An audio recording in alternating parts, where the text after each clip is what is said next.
बानू चवंदा आहिनि त सियाणो कांव बिटंगो फासंदो आहे। मूंसां बि ईअं ई थियो।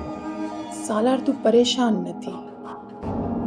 जेकॾहिं कांव बिटंगो फाथो आहे त उनखे छॾाइण लाइ कांवेली आज़ाद वेठी आहे। बानू हिकु तरफ़ दरियाव आहे ऐं ॿिए तरफ़ रुञ। जेकॾहिं दरिया ॾे थो वञा त ॿुॾी थो मरा, जेकॾहिं रुञ ॾे थो वञा उञ थो मरा।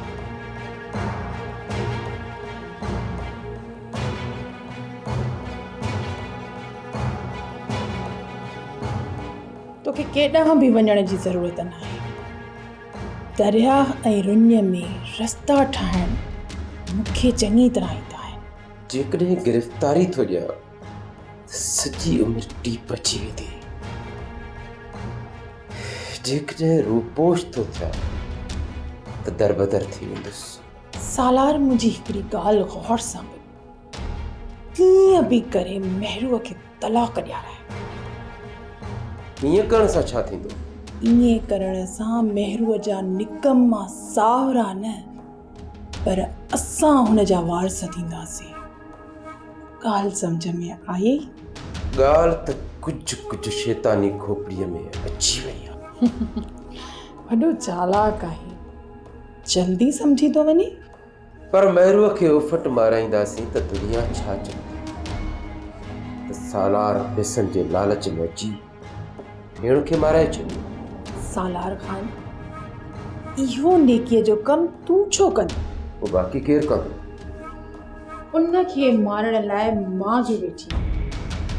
तूं कीअं मारींदे महरूअ खे? वॾी चालाक अथई। इहो तूं मूं ते छॾे ॾे त मां कीअं थी महरूअ जो साह कढां। बानू ईअं न थिए जो चौथी FIR भेण जे खून जी दाख़िल थी वञे मुंहिंजे मथां। ईअं कोन थींदो। मां कमु ई अहिड़ो कंदसि जो लठ बि न भॼंदी ऐं नाग बि मरी वेंदो। त बानू पोइ नेक कम में देर न कर।